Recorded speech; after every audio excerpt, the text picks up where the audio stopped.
سلطان کے چہرے پر سوچ کی گہری پرچھائیاں تھیں۔ یہ معاملہ ان کی سمجھ سے باہر تھا، لیکن وہ اس بات سے خوف زدہ تھے کہ کہیں وہ اس معاملے میں ناانصافی کا مظاہرہ نہ کریں، اور انہوں نے دل ہی دل میں اللہ تعالیٰ سے دعا کی کہ وہ انہیں اتنی توفیق دے کہ وہ گناہ گار اور بے گناہ میں فرق کر سکیں اور سچ پر سے پردہ اٹھا سکیں۔ تھوڑی دیر کے بعد یہ دونوں ان باپ بیٹے کے مکان کے سامنے جا پہنچے۔ مکان کے باہر سلطان کے تعینات کیے ہوئے سپاہی موجود تھے۔ انہوں نے جھک کر سلطان کو تعظیم دی۔ سلطان اور وزیر گھوڑے سے اترے اور دروازہ بجا کر اندر داخل ہو گئے۔ بوڑھے کے مکان میں عجیب سی ویرانی پھیلی ہوئی تھی۔ اس مکان کی فضا دہشت ناک تھی، جیسے یہاں پر کئی بے گناہ کی روحیں انصاف کا تقاضا کر رہی ہوں۔ مکان کے صحن میں بوڑھا شخص گھٹنوں میں سر دیے بیٹھا تھا۔ وہ ہلکے ہلکے ہل رہا تھا۔ سلطان کو محسوس ہوا شاید وہ رو رہا ہے، اور جب آہٹ پر اس شخص نے سر اٹھا کر دیکھا تو واقعی اس کی آنکھیں آنسوؤں سے لبریز تھیں۔ نہ جانے یہ آنسو دکھ کے تھے یا پچھتاوے کے، سلطان فیصلہ نہ کر پائے۔ ان کی آہٹ سنتے ہی اندر سے نوجوان شخص بھی نکل آیا۔ اس کی آنکھیں سرخ ہو رہی تھیں۔ سلطان کو دیکھتے ہی اس نے آگے بڑھ کر سلطان کو سلام کیا اور کہنے لگا، اے سلطان، مجھے یقین نہیں تھا کہ آپ اتنی جلدی تشریف لے آئیں گے، لیکن اب اگر آپ آ ہی گئے ہیں تو آپ دیکھ لیں کہ میرے باپ نے میری بہنوں کے ساتھ کیا سلوک کیا ہے اور انہیں مار کر کہاں دفنایا ہے۔ یہ کہتے اس شخص نے صحن میں جہاں کچی مٹی تھی اس جانب اشارہ کیا۔ اس کے اشارے کا تعاقب کرتے ہوئے سلطان نے دیکھا صحن میں ایک بڑا حصہ کچا تھا اور ایسا لگتا تھا کہ تازہ تازہ اس مٹی کو کھودا گیا ہے۔ سلطان نے اس نوجوان کو مخاطب کر کے کہا، ضرور میں یہی دیکھنے کے لیے یہاں آیا ہوں، مجھے وہ ثبوت دکھاؤ جو تم نے دیکھے تھے۔ کیا واقعی زمین کے نیچے 4 لڑکیوں کی لاشیں موجود ہیں؟ انہیں دیکھنے کے بعد ہی میں کوئی فیصلہ کروں گا۔ سلطان کے اشارے پر 2 سپاہی اور نوجوان لڑکا مل کر زمین کھودنے لگے۔ جیسے جیسے خود دار زمین پر پڑتا ویسے ویسے سلطان کا دل تیزی سے دھڑکنے لگتا۔ ایک جانب لڑکیوں کا بھائی تھا اور ایک جانب لڑکیوں کا باپ۔ وہ شک کرتے تو کس پر، دونوں ہی سگے رشتے تھے۔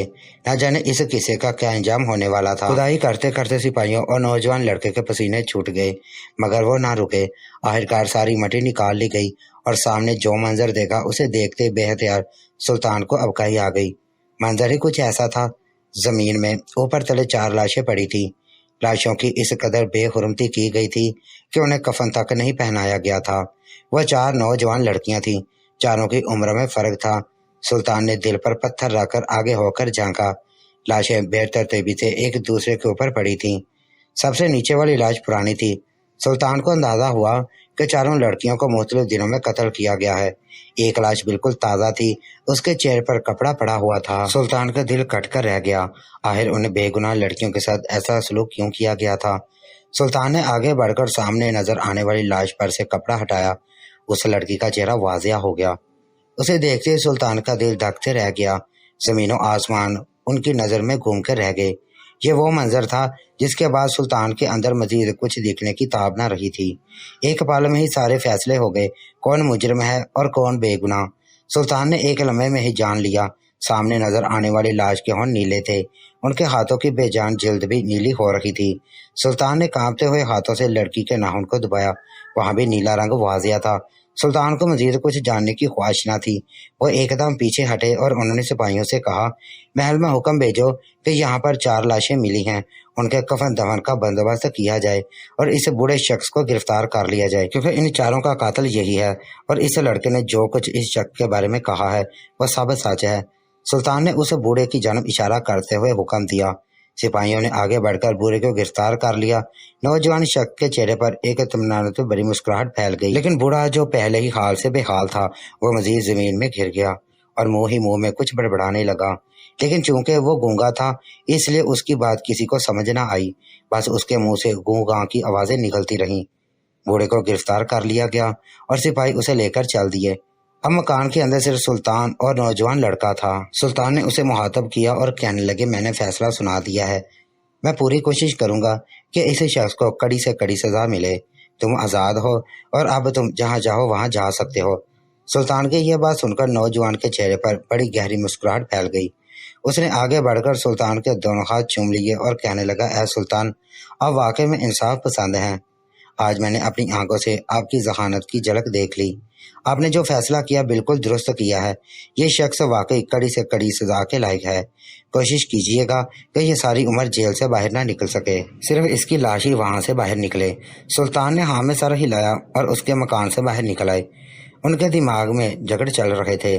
جو کچھ انہوں نے قبر میں دیکھا تھا، اس سچائی نے گویا ان سے بولنے کی طاقت ہی چھین لی تھی۔ لیکن وہ جانتے تھے کہ کھیل ابھی ختم نہیں ہوا، بلکہ ان کی نظر میں تو یہ کھیل ابھی شروع ہوا تھا۔ جلد ہی محل سے وہ عورتیں آ گئیں جنہوں نے لاشوں کو کفن اور غسل دینا تھا۔ چاروں لاشوں کو زمین سے نکال لیا گیا اور محل کی جانب روانہ کر دیا گیا۔ شاہ سلطان کے حکم کے عین مطابق ان چاروں کو اسلامی قانون کے مطابق غسل دیا گیا اور پھر کفن پہنا کر جنازہ پڑھایا گیا۔ اس کے بعد انہیں باقاعدہ قبروں میں دفن کر دیا گیا۔ جو ہی رات کی تاریکی پھیلی، بوڑھے کے مکان کا دروازہ کھلا اور اس کے جوان بیٹے نے باہر قدم رکھا۔ اس نے ایک بڑی سی چادر سے خود کو ڈھانپ رکھا تھا۔ بے حد احتیاط سے اس نے دائیں بائیں دیکھا، وہاں کوئی نہ تھا۔ وہ مطمئن ہو گیا اور آسمان پر 14ویں کا چاند روشن تھا، جس کی چاندنی سے سارا شہر بغیر کسی مصنوعی روشنی کے بھی دکھائی دے رہا تھا۔ یہ نوجوان چھوٹے چھوٹے قدم اٹھاتا ہوا ایک جانب کو چلنے لگا۔ اس کی چال میں بے فکری تھی، جیسے آج ایک بڑے بوجھ سے آزاد ہو گیا ہے۔ اچانک اسے ایسا محسوس ہوا کہ کوئی اس کا پیچھا کر رہا ہے۔ ہلکی سی سرسراہٹ اسے مسلسل اپنے پیچھے آتی ہوئی محسوس ہو رہی تھی۔ ایک جھٹکے سے اس نے پیچھے دیکھا، مگر گلی میں دور دور تک کوئی نہ تھا۔ اس نے اپنا سر جھٹک دیا، شاید یہ اس کا اپنا وہم تھا۔ اب کی بار اس کے بڑھتے قدموں کی رفتار تیز ہو گئی۔ وہ ایک جانب کو تیزی سے چلتا جا رہا تھا۔ چلتے چلتے وہ ایک دوسرے محلے میں جا پہنچا۔ اکثر گھروں میں مشلیں روشن تھی، حالانکہ رات کا دوسرا پہر چل رہا تھا اور شہر کے تمام ہی باسی سو چکے تھے، مگر یہ محلہ جاگ رہا تھا۔ اور کیوں نہ جاگتا، اس محلے کے باسی رات کو ہی تو جاگا کرتے تھے۔ یہ طوائفوں کا علاقہ تھا جو سرکار سے چھپ کر اپنا پیشہ چلایا کرتی تھی۔ نوجوان شخص چلتے چلتے ایک مکان کے سامنے جا رکا۔ اس نے محسوس طرز پر 3 بار دروازہ کھٹکھٹایا۔ اس کے کھٹکھٹانے کا انداز ایسا تھا کہ گویا وہ کسی کو اشارہ دے رہا ہو۔ یقیناً وہ اپنی امداد کی اطلاع اندر پہنچا رہا تھا۔ تھوڑی ہی دیر بعد ایک جھٹکے سے دروازہ کھل گیا۔ شاید اندر جو مقیم تھا اس نوجوان شخص کی امداد کی آتی تھے اور اس کا انتظار کر رہے تھے۔ اس شخص نے پلٹ کر اپنے آس پاس دیکھا، کوئی نہ تھا۔ وہ مطمئن ہو کر اندر داخل ہو گیا اور دروازہ بند کر لیا۔ جیسے ہی مکان کا دروازہ بند ہوا، گلی کے دوسرے سرے پر ایک شخص نمودار ہوا۔ یہ سر سے لے کر پیر تک ایک سیاہ جبے میں لپٹا ہوا تھا اور اس کا چہرہ بھی ڈانٹے میں چھپا تھا۔ پورے چاند کی روشنی میں اس شخص کی آنکھیں نمایاں تھیں، جن میں موت کی سی سنجیدگی تھی۔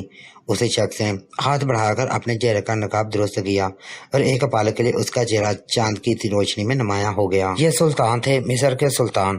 لیکن آخر وہ اس وقت اس نوجوان کے شخص کے پیچھے کیوں آئے تھے؟ وہ تو اپنا فیصلہ دن میں سنا چکے تھے اور ان کے فیصلے کے مطابق بوڑھا شخص ہی زانی اور مجرم تھا۔ یقیناً سلطان وہ جانتے تھے جو اب تک اور کوئی نہیں جان پایا تھا۔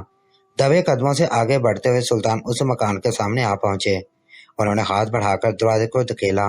دروازہ اندر سے بند نہیں تھا۔ ویسے بھی ایسے گھروں کے مکین دروازہ بند کرنے کے عادی نہیں ہوتے، اور شاید اس نوجوان کے آنے پر اندر والے اتنے خوش تھے کہ انہوں نے دروازہ بند کرنا ضروری نہ سمجھا تھا۔ سلطان خاموشی سے اندر داخل ہو گئے۔ اندر مکان کے ایک کونے سے گانے بجانے کی آوازیں آ رہی تھیں۔ سلطان نے جان کر دیکھا، وہاں ایک نوجوان لڑکی اپنے سر بکھیر رہی تھی اور اس کے سامنے 4-5 مرد بیٹھے ہوئے سر دھن رہے تھے اور دینار لٹا رہے تھے۔ ان مردوں میں وہ نوجوان لڑکا نہیں تھا۔ سلطان آگے بڑھ گئے۔ سامنے ہی ایک اور کمرہ تھا جس کا دروازہ آدھا کھلا تھا۔ اندر کمرے میں نیم روشنی تھی۔ اس نیم روشنی میں سلطان کو نظر آیا بوڑھے کا بیٹا ایک خوبصورت دوشیزہ کے ساتھ بیٹھا تھا۔ اس کے چہرے پر بڑی فاتحانہ مسکراہٹ تھی۔ وہ مسکراتے ہوئے اس حسینہ کو کہہ رہا تھا کہ آخرکار آج کہانی اپنے انجام کو پہنچ ہی گئی۔ نہ جانے اس سلطان کی ذہانت اور عقل مندی کے قصے کیوں مشہور ہیں۔ میں نے تو اسے جو کہانی سنائی اس نے اسی کو سچ مان لیا اور اس بوڑھے کو گرفتار کر لیا۔ اچھا ہی ہوا، میرے راستے کا سب سے بڑا کانٹا ہٹ گیا۔ جب تک وہ گھر میں رہتا یہ جائیداد میرے نام نہیں ہو سکتی تھی۔ اب میں تم سے شادی کرنے کے لیے آزاد ہوں۔ ویسے بھی تو وہ نہیں چاہتا تھا کہ میں ایک طوائف سے شادی کروں۔ دیکھا میں کس قدر عقل مند ہوں۔ میں نے ایک تیر سے کتنے شکار کر ڈالے۔ اس کی بیٹیاں جو جائیداد کی وارث تھیں، میں نے انہیں بھی ٹھکانے لگا دیا اور بوڑھے کو بھی۔ اب ساری عمر وہ سلطان کی جیل میں چکی پیسے گا اور اس گناہ کی سزا کاٹے گا جو اس نے نہیں کیا بلکہ میں نے کیا تھا۔ یہ کہتے اس نوجوان نے ایک مکرو کہکا لگایا۔ اس کے ساتھ وہ حسینہ بھی ہنسنے لگی۔ ان دونوں کی ہنسی میں سلطان کو ایسا محسوس ہوا ان چاروں بے گناہ لڑکیوں کی سسکیاں شامل ہو گئی ہیں۔ سلطان نے جب یہ سنا کہ یہ لڑکا اپنے منہ سے اپنے گناہ کا اقرار کر رہا تھا تو آگے بڑھ کر دروازے کے دونوں پٹ کھول دیے اور اپنے چہرے سے نقاب ہٹا دیا۔ اب سلطان اپنے اصلی روم میں کھڑے تھے۔ کمرے میں موجود وہ حسینہ اور نوجوان لڑکا بکھلا کر اٹھ کھڑے ہوئے۔ یقیناً وہ اس وقت سلطان کو یہاں دیکھنے کی بالکل امید نہیں کر سکتے تھے۔ بکھلاہٹ میں اس لڑکے کے منہ سے ٹوٹے پھوٹے لفظ نکلنے لگے۔ اے سلطان، اب یہاں کیسے؟ میرا مطلب ہے کیا آپ کو بھی یہاں کسی حسینہ کی ضرورت ہے؟ اگر ایسا ہے تو میں اپنے تعلقات سے آپ کو خوش کر سکتا ہوں۔ اور آپ یہاں کیوں آئے ہیں؟ کیا میرا باپ جیل سے بھاگ گیا ہے؟ بدخواسی میں اس لڑکے کو سمجھ نہ آ رہی تھی کہ وہ کیا بولے جا رہا ہے۔ وہ تو بس سلطان کی آنکھوں میں غضب دیکھ رہا تھا اور جانتا تھا کہ اب موت اس کے سامنے کھڑی ہے۔ اچانک اس نے ایک جست لگائی اور کمرے سے باہر کی جانب بھاگا۔ سلطان اطمینان سے کھڑے رہے۔ وہ جانتے تھے کہ وہ بھاگ کر کہیں نہیں جا سکتا۔ وہ ان کا مجرم تھا اور سلطان کو پہلے ہی شک تھا، اس لیے وہ اپنی پوری تیاری کے ساتھ آئے تھے۔ مکان کے چاروں جانب سلطان کے تیار کیے ہوئے سپاہی موجود تھے۔ انہوں نے اس لڑکے کے باہر نکلتے ہی اسے گرفتار کر لیا۔ صرف چند لمحوں کے اندر وہ لڑکا جو پہلے آزاد گھوم رہا تھا اب سلطان کا قیدی تھا۔ سلطان خاموشی سے مکان سے باہر نکلے۔ باہر سپاہیوں نے اس لڑکے کو بازو سے پکڑ رکھا تھا۔ سلطان نے سپاہیوں کا مخاطب کیا اور کہنے لگے، اسے گھوڑے پر سوار کرواؤ، ہم ابھی محل میں جائیں گے اور جو فیصلہ میں نے دل میں کیا تھا وہ ادھورا تھا، اس کی تکمیل ابھی باقی ہے، اور میں نے قبر میں جو کچھ دیکھا تھا وہ بھی اس لڑکے کو بتانا باقی ہے، اس لیے اب دیر مت کرو، انصاف جتنی جلدی ہو جائے اتنا ہی اچھا ہے۔ سلطان کے حکم کی تعمیل ہوئی اور اس لڑکے کو گھوڑے پر بٹھا دیا گیا۔ سلطان بھی اپنے گھوڑے پر سوار ہوا اور یہ قافلہ سر پر سلطان کے محل کی جانب دوڑنے لگا۔ رات کا آخری پہر تھا جب یہ سب سلطان کے محل میں موجود تھے۔ سلطان نے اپنے دربار پہنچتے ہی ساتھ ایک سپاہی کو بلا لیا۔ اس کے ہاتھ میں ایک کوڑا تھا۔ کوڑے کو دیکھتے ہی نوجوان لڑکے کی بولتی بند ہو گئی اور وہ گڑبڑانے لگا اور اپنے کیے کی معافی مانگنے لگا، لیکن سلطان نے اس کی بات پر کان دھرے بغیر وزیر کو حکم دیا کہ اس کے باپ کو لایا جائے۔ تھوڑی ہی دیر گزری تھی کہ وزیر کی نگرانی میں نوجوان لڑکے کا باپ آ گیا۔ نوجوان نے جب اپنے باپ کو دیکھا تو اس کی آنکھیں پھٹی کی پھٹی رہ گئی۔ وہ توقع کر رہا تھا کہ اس کا باپ جیل میں سڑ رہا ہوگا، لیکن یہ کیا، اس کا باپ تو انتہائی شاندار حالت میں تھا۔ اس کا لباس بدل چکا تھا، اس کے بڑے ہوئے بال بڑے خوبصورتی سے تراشے گئے تھے اور اس کے چہرے پر اطمینان بکھرا ہوا تھا۔ صرف ایک لمحہ لگا اس لڑکے کو سمجھنے میں اور وہ جان گیا کہ سلطان نے اس کے ساتھ ایک کھیل کھیلا ہے۔ آج دن میں جو کچھ سلطان نے اس کے گھر میں کہا تھا وہ سلطان نے پہلے سے طے کیا ہوا تھا۔ یقیناً سلطان کو اسی وقت پتہ چل گیا تھا کہ مجرم بوڑھا نہیں بلکہ یہ نوجوان لڑکا ہے۔ اسی نے ان چاروں لڑکیوں کے ساتھ بدفعلی کی اور انہیں قتل کیا ہے۔ سلطان نے جب اس لڑکے کے چہرے پر گہری سوچ دیکھی تو مسکرا دی اور پوچھنے لگے، کیوں نوجوان، کیا سوچ رہے ہو؟ یہی نہ کہ آخر میں نے ایک مجرم کا حلیہ کیوں بدل ڈالا اور میں تمہیں یہاں گرفتار کر کے کیوں لایا ہوں؟ یقیناً مجھے سچ پہلے سے معلوم تھا، لیکن آخر کیسے میں نے جان لیا کہ قبر میں پڑی وہ چاروں لاشیں تمہارے ظلم کا شکار ہوئی تھی، نہ کہ تمہارے باپ کے۔ چلو میں تمہیں بتاتا ہوں۔ سلطان دربار میں پڑی ہوئی اپنی نشست پر بیٹھے اور کہنے لگے، قبر میں کچھ لاشیں پرانی تھیں اور ایک لاش بالکل تازہ تھی، ایسا لگتا تھا کہ آج ہی اسے قتل کیا گیا ہے۔ جب میں نے اس کے چہرے پر سے کپڑا ہٹایا تو مجھے لگا جیسے دنیا میرے سامنے گھوم گئی ہے۔ وہ معصوم بچی جس کی عمر 11 یا 12 سال تھی، کل ہی ایک دکان کے سامنے مجھ سے مدد مانگ رہی تھی۔ سلطان کے چہرے پر سوچ کے گہرے سائے تھے۔ ان کی نظر میں وہ منظر گھوم گیا جب وہ زہر خریدنے کے لیے دکان کے سامنے رکے تھے اور انہیں وہ مظلوم لڑکی ملی تھی جس نے ان سے مدد مانگی تھی، مگر بدقسمتی سے سلطان اس لڑکی کا گھر اور پتہ معلوم نہ کر پائے تھے۔ سلطان کو وہ لمحہ بھی یاد آیا جب انہوں نے قبر میں پڑی ہوئی اس لڑکی کے چہرے سے کپڑا ہٹایا تھا۔ وہ لڑکی وہی تھی اور ایک لمحے میں ہی سلطان کو ساری کہانی سمجھ میں آ گئی۔ سلطان نے پھر سے اس نوجوان کو مخاطب کیا اور اپنی بات دوبارہ سے شروع کی، یہ بچی مجھے دکان کے باہر ملی تھی اور اس کے بقول اس کا بھائی دکان کے اندر زہر خرید رہا تھا۔ وہ وہی زہر ہے جس کی مجھے تلاش تھی، ایک ایسا خطرناک زہر جسے اگر کسی کی جان لی جائے تو اس کا پورا جسم نیلا پڑ جاتا ہے، بالکل اسی طرح جس طرح قبر میں پڑی ہوئی ان چاروں بے گناہ لڑکیوں کے جسم نیلے تھے۔ بچی نے مجھے بتایا تھا کہ اس کا ایک رشتہ دار اس کے ساتھ اور اس کی بہنوں کے ساتھ بدفعلی کرتا ہے۔ یقیناً وہی شخص جس نے بدفعلی کی اسی نے چاروں لڑکیوں کو موت کے گھاٹ اتارا تھا۔ ان لڑکیوں کی موت کی وجہ وہی زہر تھا، وہی زہر جو خریدنے کے لیے اس لڑکی کا بھائی دکان کے اندر موجود تھا، اور اس لڑکی کا اور کوئی بھائی نہیں تھا سوائے تمہارے۔ اس لیے میں اسی لمحے جان گیا کہ ان لڑکیوں کے ساتھ گناہ کرنے اور انہیں قتل کرنے والا یہ بوڑھا شخص نہیں بلکہ تم ہو۔ سلطان نے اس نوجوان کو سخت نظروں سے گھورتے ہوئے کہا، اب تم مجھے بتاؤ گے کہ تم نے یہ سب کچھ کیوں کیا؟ کیونکہ اگر تم نہیں بتاؤ گے تو ہر دفعہ سوال کرنے پر تمہاری خاموشی کی صورت میں یہ سپاہی تمہیں ایک کوڑا مار دے گا۔ کوڑے کا سننا تھا کہ نوجوان شخص لرز اٹھا اور سلطان کے سامنے ہاتھ چھوڑ دیے، کہنے لگا، اے سلطان، اب جب آپ نے سچ جان ہی لیا ہے تو مجھے بھی آپ کو ساری بات بتانی چاہیے۔ یہ بوڑھا شخص میرا سگا باپ نہیں، نہ ہی اس کی چاروں بیٹیاں میری سگی بہنیں تھیں۔ اسی شخص نے مجھے گود لے کر پالا تھا کیونکہ اسے اولاد نرنا کی خواہش تھی، مگر اس کی بیوی ان بیٹیوں کی پیدائش کے بعد چل بسی۔ میں یہ قبول کرتا ہوں کہ اس شخص نے مجھے میرے اصل ماں باپ کی کمی کو کبھی محسوس نہیں ہونے دی، لیکن میں نے کبھی اسے اپنے سگے باپ کی جگہ نہ دی۔ میرا کوئی قصور نہیں، مجھے بہکانے والی وہی طائف تھی۔ اسی نے مجھے یہ راستہ دکھایا کہ میں اپنی چاروں بہنوں کو مار ڈالوں اور ان کے قتل کا الزام اپنے بوڑھے باپ پر لگا دوں۔ چونکہ یہ گونگا ہے اور کسی کو اپنی سچائی نہیں بتا سکتا تو میرے لیے اسے مجرم ثابت کرنا بے حد آسان تھا۔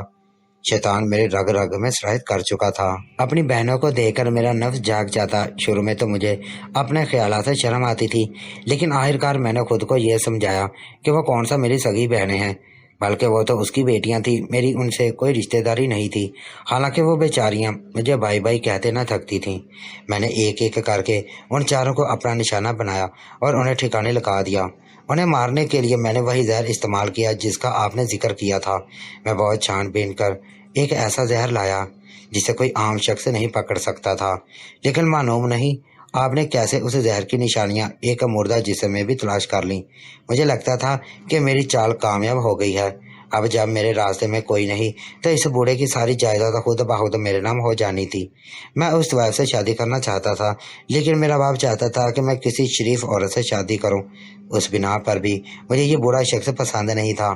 اپنے حساب سے تو میں نے پورا کھیل سوچ سمجھ کر رچایا تھا، مگر میں نہیں جانتا تھا کہ میرا سانا آپ سے ہے، جس کی ذخانت کے قصے پورے مصر میں مشہور رہے ہیں۔